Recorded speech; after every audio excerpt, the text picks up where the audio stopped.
Revenge with Karen. I was eating a lukewarm breakfast burrito in the Solvanta break room when I first heard my voice talking back to me from someone else's laptop. It wasn't a recording, it was me, or at least the chipper, well-modulated version of me they'd trained into the AI. The irony. I was still wearing the same blazer from the day I recorded those early prompts. We were a 6-person startup then. Back when the fridge held more La Croix than secrets. Back when they called me Liz and begged me to lend my friendly but firm customer service voice to help with demo recordings until they could afford a real actor. Spoiler, they never hired the actor. That temporary placeholder voice, my voice, ended up becoming the literal backbone of their brand. From the app onboarding to the investor pitch decks to the launch video that got 500,000 views in a week. All me was the voice that smoothed out angry ticket escalations and charmed beta testers into thinking our chatbot was surprisingly human. People didn't just like it, they trusted it. Trusted me. If you're liking where this story is going, twists, tech drama, and a voice that bites back, go ahead and tap that subscribe button and give us a like. It's free, and believe me, it helps more than another useless HR seminar. Anyway, after the hype, gave me a shiny new title, Vocal Experience Director, and then buried me in compliance paperwork and user flow charts. Eventually, I stopped being invited to creative meetings. My voice was still in the room, but I wasn't. And when new leadership rolled in, they didn't care where the magic came from, just that it worked. But I knew better. I kept everything, every original file, every pitch email, every edit I'd approved, even the Slack threads where our CTO said things like, Liz's tone is basically our entire UX. And most important, the contract I signed in year 1, the voice licensing agreement that laid out exactly how and where my voice could be used, and for how long. It wasn't long. 3 years, non-exclusive, renewable by mutual consent. No derivative works without approval. And here's the kicker, ownership of likeness retained solely by the contributor. Me was boilerplate language at the time. Nobody thought AI voices were going to be a thing. Certainly not a legal thing. But I'd insisted on it. Chalk it up to too many late nights reading horror stories about biometric data and voice deepfakes. Or maybe I just didn't like being owned. That clause sat in a PDF folder labeled Solvanta/originals/just in case. I opened it once a year, just to remind myself it was there. It felt like a life jacket on a luxury cruise, unnecessary, until it wasn't. The internal memo came on a Thursday. Subject, voice asset consolidation. The new HR director, Maddie, fresh from some upskilling boot camp and apparently allergic to eye contact, had attached a revised voice agreement. It was, laughable, full rights, full perpetuity, retroactive application. No compensation. And in bold, all contributors who wish to remain compliant must sign by EOD Friday. That's when I knew the honeymoon was over. I walked into Maddie's office with the kind of politeness that should come with a radiation warning. I didn't raise my voice, didn't throw the stapler, though I wanted to. Just asked, very calmly, if she was aware of my original licensing terms. Her smile froze. That's not in the current system, she said, blinking like she was buffering. Standardizing everyone. Everyone, I said, didn't help build your brand from their throat tissue. She said she'd circle back. She never did.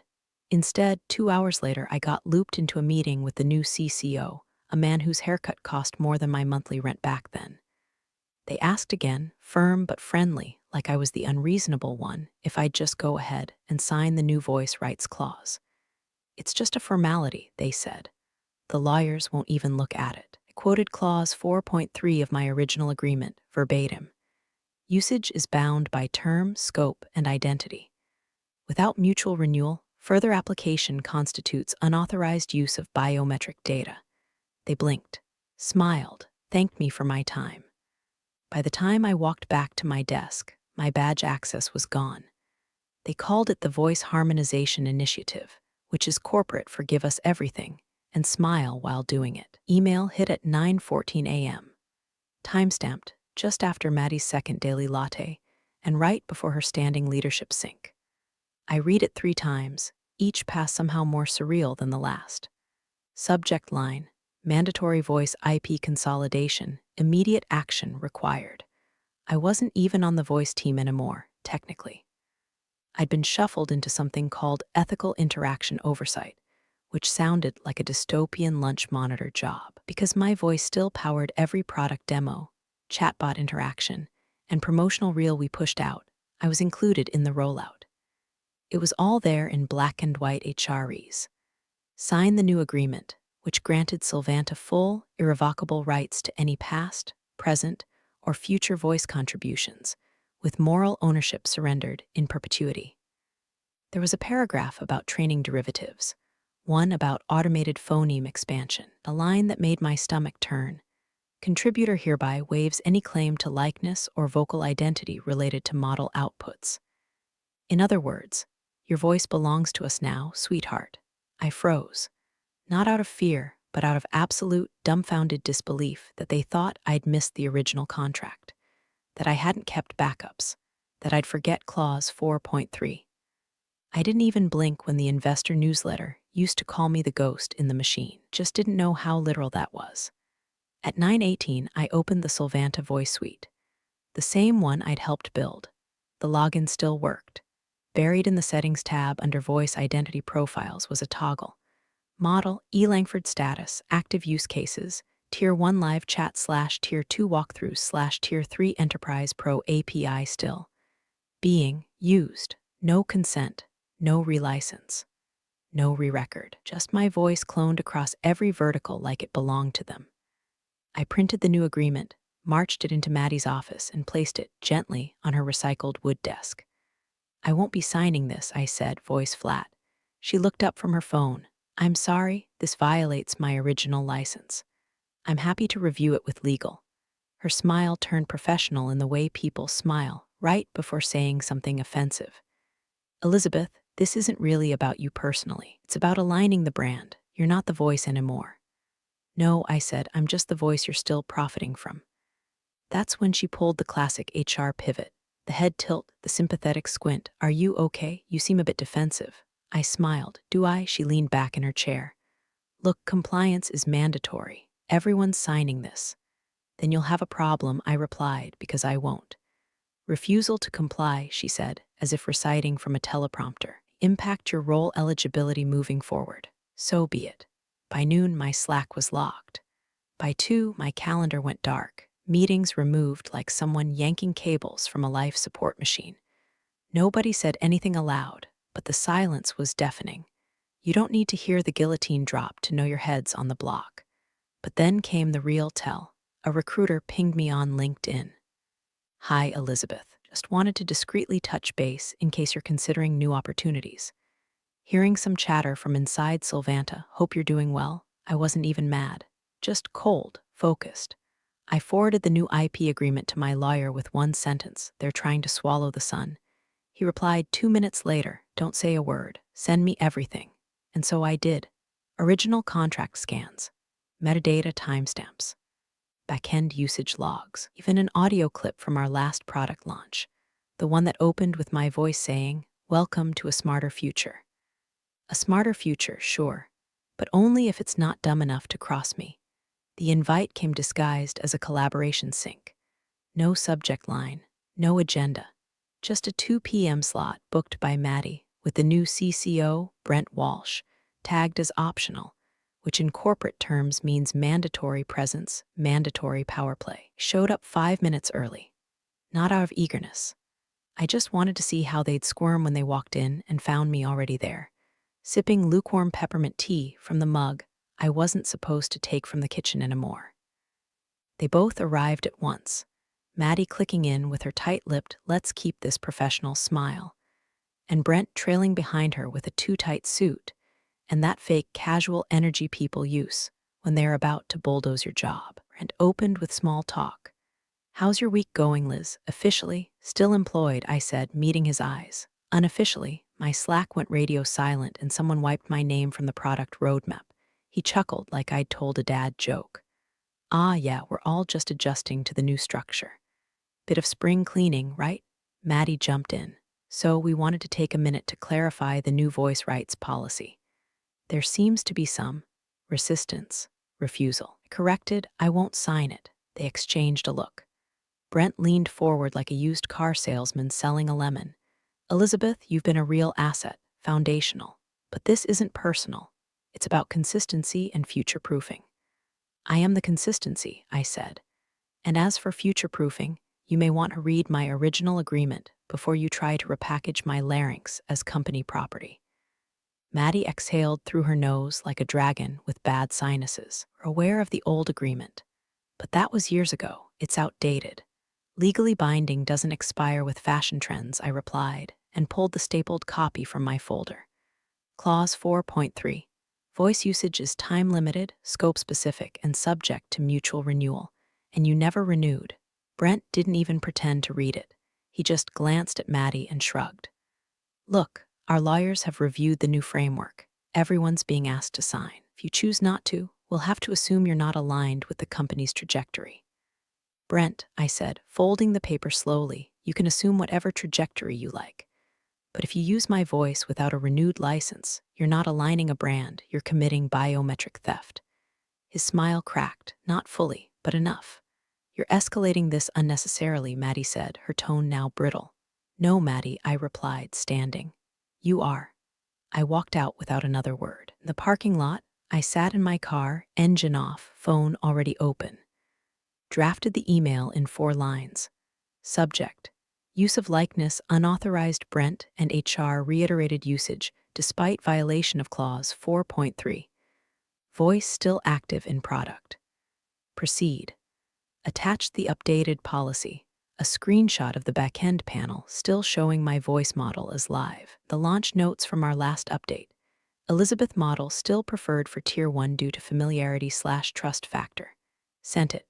My lawyer's reply came 5 minutes later, requesting internal documentation. Forward all product release notes. We'll start with a cease and desist. Then another email. I'll need the file tree you showed me last year, the one with model training logs. I leaned back in my seat, the spring sun glaring off the dashboard. AC in the car was busted. Had been since Christmas, but I didn't roll the windows down. I wanted the heat. Let them sweat too. They didn't even bother pretending it was performance-related. No pip, no coaching session, no soft landing. Just a bland 10 a.m. calendar alert from Maddie. No title, no agenda, same as before.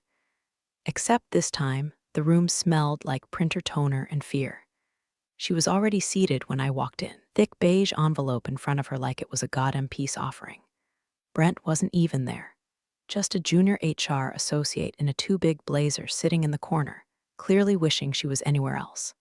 Elizabeth, Maddie said, clasping her hands like a smug Sunday school teacher, we've decided to move in a different direction with the Voice IP initiative. I sat down slowly. Different direction meaning, effective immediately, your role is being phased out. It's been determined that your position is non-essential to our current roadmap. I didn't speak, not at first. I just looked down at the envelope and noticed it wasn't even sealed. They didn't expect pushback. Hell, they didn't even expect me to read it. Maddie kept going. Your access credentials have already been disabled, and security will escort you out shortly. We'd appreciate it if you didn't attempt to log into any systems, or you're still using my voice, I said. Blinked, I'm sorry, your launch videos, your app demos, your investor landing page that autoplays the onboarding assistant, all still using the E. Langford voice model. I don't know anything about that, she said quickly, already folding her laptop shut like that would end the conversation. Of course you don't, I said flatly, because no one in this building reads the infrastructure logs unless something catches fire. As if on cue, my phone buzzed in my pocket. I ignored it. I'd like to leave on professional terms, Elizabeth, she said, standing. Please don't make this difficult. I stood too, smoothed my blazer, picked up the unsealed envelope, and tucked it into my bag. You already made it difficult. I'm just giving it documentation. She motioned to the junior HR rep, who scurried to the door to fetch security like she trained for it. They weren't rough, just embarrassed. Like they knew I wasn't the first to be walked out, just the first with teeth. We passed the mural in the lobby, the cheesy one they had commissioned during Series B funding. A stylized silhouette of a woman with waveform ribbons rising from her mouth. It was supposed to represent human-AI synergy. It was me. They never asked permission. just stylized it enough that I couldn't sue, and bolded the word synergy like that made it okay. We reached the glass exit. Security paused to let me scan out, but of course, badge was already dead. They had to do it for me. Even that small indignity, being physically scanned out of the thing I helped build, should have stung. But it didn't, not anymore. I stepped out into the warm parking lot halfway to my car when I heard someone calling after me. "Miss Langford, wait," I turned. It was Jesse, one of the junior IT staffers. Nice kid. Still wore cargo pants unironically and said ma'am without sarcasm. He jogged up, panting slightly, held out a small, black portable drive in both hands like it was radioactive. "You left this under your desk drawer." I didn't know if it was important. I took it. The backup. 4 years' worth of raw voice files, versioned model exports, metadata tags, and most importantly, every revision note I'd ever made to the training engine. All time-stamped. All mine. "Thanks, Jesse," I said. "You didn't see me, and I never thanked you." Nodded like he understood exactly what not to say. I got into my car and plugged the drive into the console port, just to see if it still worked. It did. I opened one of the public demo videos on my phone, the one from last month's press release. The intro played, clear and familiar. "Welcome to Solvanta. Let's build something smarter together. Still me, still live, still marked active in every backend schema." I pulled up the logs my lawyer had access to, checked the latest API ping. Model identity, Langford auth token, active usage. Current. They didn't just walk me out. They kidnapped my voice and left the ransom note in Comic Sans. Fine. They wanted a different direction, so did I. The first cracks showed up in the Monday bug report, titled Voice Assistant Looping on "I'm Here to Help. Won't progress."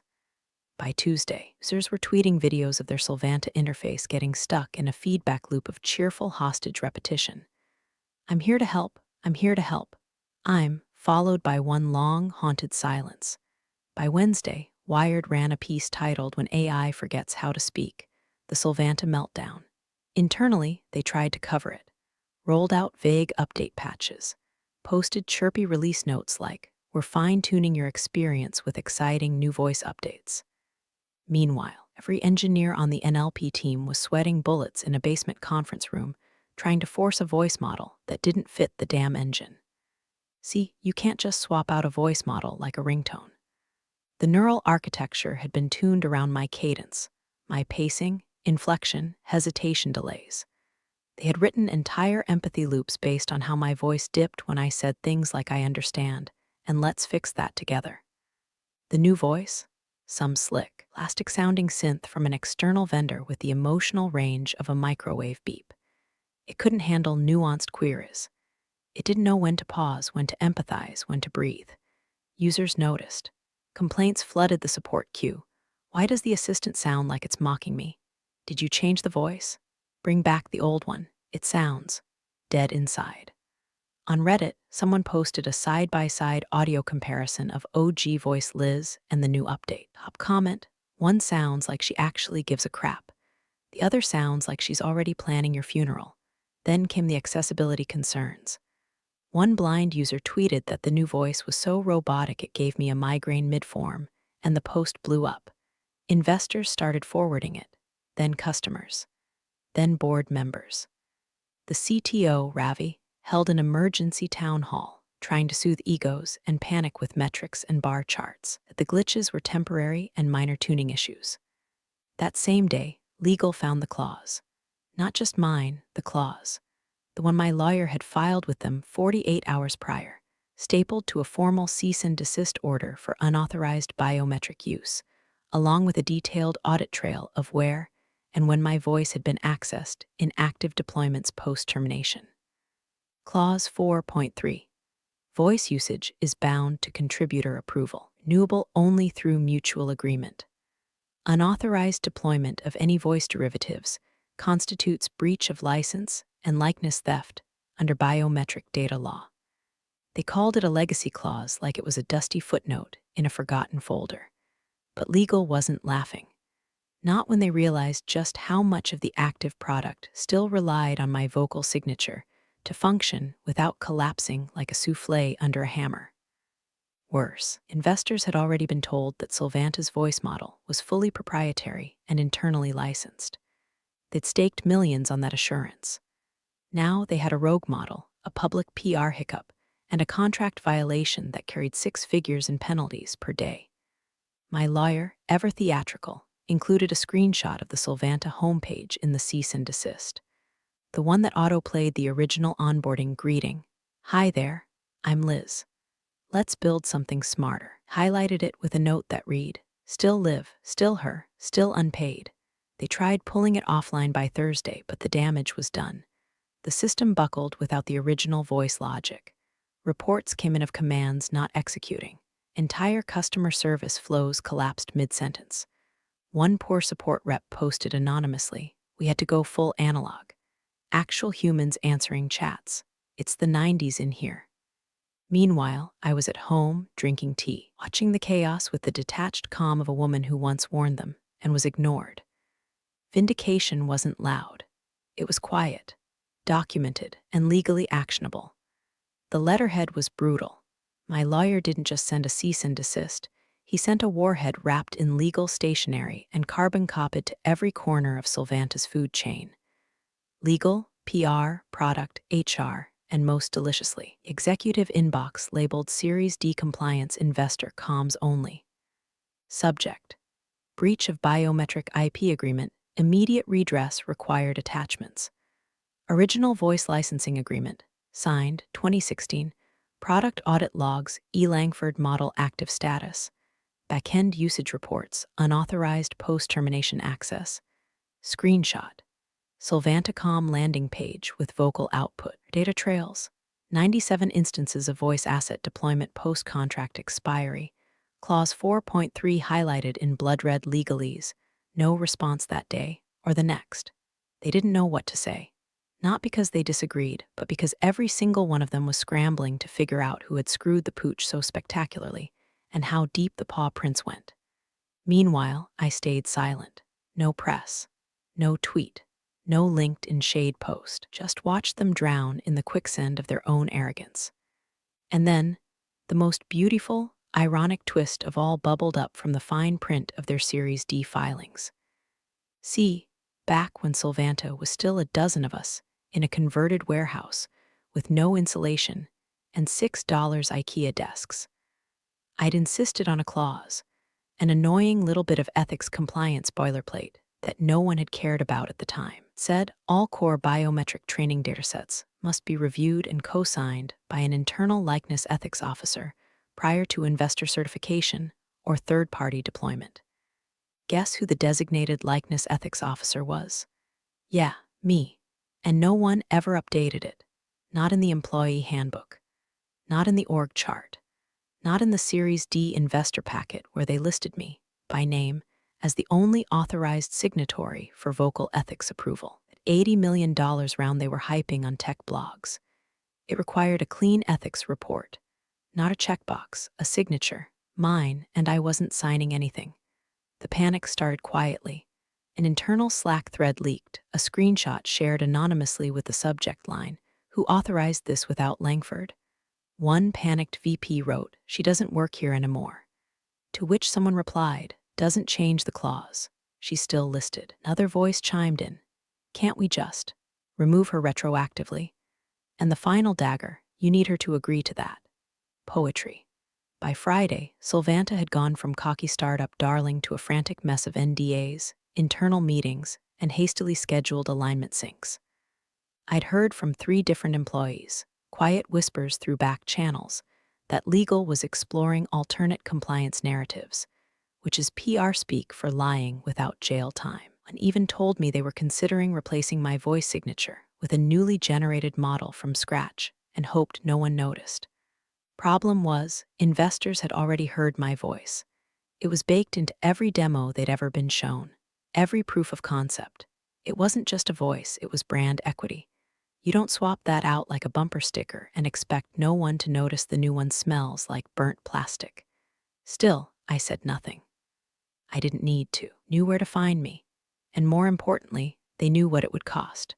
The conference room smelled like overconfidence and citrus disinfectant. Floor-to-ceiling windows, glass walls, too much light for a room full of people about to walk into a darkness of their own making. Sylvanta's C-suite was lined up like they were auditioning for a reboot of Shark Tank, minus the self-awareness. Maddie sat stiffly at the end, tapping a Mont Blanc pen against her tablet like she still had a role to play. Brent, the CCO, was mid-speech, gesturing at the oversized screen behind him as charts danced and buzzwords flew. Our voice assistant pipeline is fully scalable, ethically compliant, and 100% proprietary. That's when the door opened. Not loudly, not dramatically. Just a quiet click as my attorney walked in, no folder, no laptop, just a single envelope in his hand. Heads turned, mostly confused. One of the investors leaned over to whisper something to his associate, probably assuming we were delivering coffee or AV support. Then my lawyer stopped next to the general counsel and slid the envelope onto the table in front of him. "This pertains to your likeness ethics clause," he said, calm as a surgeon. The GC blinked, slowly reached for the envelope like it might explode. He opened it, the first paragraph, and froze. He turned, pale as printer paper, and whispered to Maddie, "She's the final sign-off." Maddie stiffened. That can't be current. She was terminated. She was never replaced. The lead investor, an older man in a navy suit who hadn't said a word since arriving, glanced down the table. "Would someone like to explain why we're reviewing a product built on unlicensed biometric data?" Brent cleared his throat, trying to salvage the moment. "We had a transition in leadership, and you're using a cloned voice model that violates your own ethics clause," my attorney said, still standing. "And the individual listed in your Series D compliance docs as the sole authorized signatory has neither reviewed nor approved the current deployment." The room went dead quiet. The lead investor spoke again, voice clipped and dangerous. "I see her name on page 7 of your packet.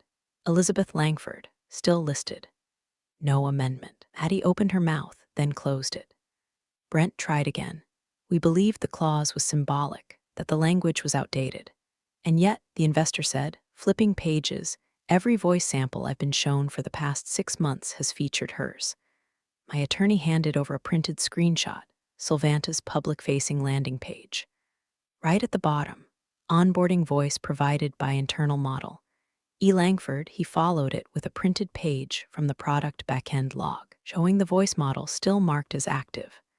Brent looked like someone had just unplugged his blood supply. "This is a misunderstanding. We've moved past the legacy systems. The assistant no longer requires Elizabeth's voice to function." "Then why," the investor asked, "does it crash without it?" No one answered. The investor folded his hands. "You've spent the last 45 minutes convincing us of proprietary strength, ethical compliance, and brand continuity. Now I'm being told your signature voice, your brand's soul, as you've put it, is unlicensed, unrenewed, and irreplaceable." Brent turned slowly to Maddie, but she was already checking her tablet, fingers trembling slightly. The GC cleared his throat. We may need to reconvene." "No," the investor said, standing. "We'll speak to her." And then, for the first time since the whole circus started, everyone turned to the door, because I was already standing in the hallway. Waiting. Not invited. Expected. Brent opened the door himself, not out of courtesy, out of panic. That manic, too late kind of scramble where the air tastes like burnt toast and impending lawsuits. "Elizabeth," he said, smoothing his jacket. You were just presenting an $80 million lie," I said, stepping past him without breaking stride. The room was quiet in that special way where no one dares breathe too loud. Addie looked up from her tablet and went visibly pale. One of the junior associates actually flinched. The GC rose slightly, like he might try to offer me a chair, then thought better of it and sat back down. The lead investor didn't move, just nodded once. "Miss Langford, I believe we have some clarifications to hear." Maddie straightened her spine, injecting her voice with fake calm. "To be clear, Elizabeth was separated from the company earlier this quarter. Language in the clause is residual." "Residual?" I said, opening my folder. "Then why am I listed in your investor compliance packet as the active likeness ethics officer?" She said nothing. "Why is my voice still labeled model identity, active in your backend logs? Why is the onboarding AI still trained on my patterns? Why is my voice still echoing out of your App Store preview, your call center queue, and your investor video deck. Again, silence. Lead investor turned to Maddie. You walked out the only person who can legally certify your biometric compliance. She tried a weak smile. We believed the clause was non-binding given the employment change. He didn't even look at her. You believed wrong. Brent cleared his throat. Elizabeth, we're prepared to offer immediate reinstatement at your previous title, with a revised scope and signing bonus. I laughed, quietly, like I'd been waiting years for the punchline. No, blinked, I'm sorry. I'm not interested in coming back. But what I am interested in, I said, placing 3 documents on the table, is this. 1. Permanent voice licensing agreement, irrevocable, non-exclusive, with my terms of renewal and veto control. 2. 10-year equity package, vested immediately Class B shares, protected against dilution. 3. Public acknowledgement on all platforms that my voice was foundational and continues to be licensed. Not owned? Brent sputtered. This is outrageous. I turned to the lead investor. Is it? He read the first page, nodded slowly. She's asking for what's already hers. Just, legally now. Maddie tried one last shot. You can't extort us into this position. I'm not extorting anyone, I said. I'm offering your company a path out of the corner you painted it into. I stepped forward, gently tapped the screen displaying their deck. This assistant, when you keep calling your product, it doesn't work without me. You can try to swap voices, re-engineer the emotional cadence, slap a filter on it, whatever. But users notice, investors notice. And now, thanks to your own documentation, so do regulators. They didn't respond. The room smelled less like citrus now and more like sweat. The GC leaned forward, speaking directly to the investor. If we accept her terms, we save the round. If we don't, lose everything. The investor looked at me, not dismissively, not like a prop, but with the faintest glimmer of respect. I'll support the terms, he said, provided she signs the ethics clause personally. I nodded. You'll have it by end of day. Brent still looked like he'd swallowed glass. I gathered my documents and turned to leave. Maddie mumbled something. I didn't hear it. Didn't need to. As I reached the door, the GC asked, almost gently, you want us to change the model name? Remove the reference? I paused, hand on the glass. No, I said, let it say E. Langford. I smiled over my shoulder. Let them remember who built the voice they tried to erase. They signed everything. No edits, no counteroffers. No let's circle back corporate stall tactics. The investors made it crystal clear. Either I signed the ethics clause or they walked. And without that $80 million infusion, Solvanta's runway turned into a plank. So Brent folded. Maddie vanished from the meeting under the excuse of a schedule conflict, which was the HR equivalent of fleeing the scene of a crime. The general counsel, to his credit, just nodded, printed the clean copies, and handed me a Montblanc pen I didn't bother using. I pulled out my own, cheap, black, and dependable, and signed my name. But not under employee, not under voice contributor, under the line they created at my request, typed in fresh that very morning. Licensed voice partner B. Langford, we left the building without fanfare. No applause, no smiles, just a clean, quiet, permanent reversal of power. By 6:00 p.m., Solvanta's homepage updated. Right beneath the looping onboarding video that still began with my voice, refreshed, rebalanced, and now legally protected, there it was in bold. Voice model licensed in partnership with B. Langford, founder emeritus. I didn't even know they'd add that last part. Founder emeritus. Someone in legal must have decided it was cheaper than a defamation lawsuit. I didn't mind. It had a nice ring to it. I opened my phone and pulled up the recording one last time. The one from that bland little room on the day they fired me. Maddie's voice, flat and professional, echoing through the speaker. Her voice is now our property.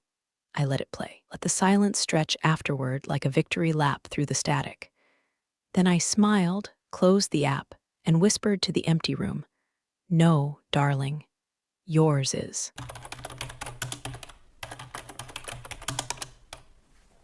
You're the real stars of the corporate jungle.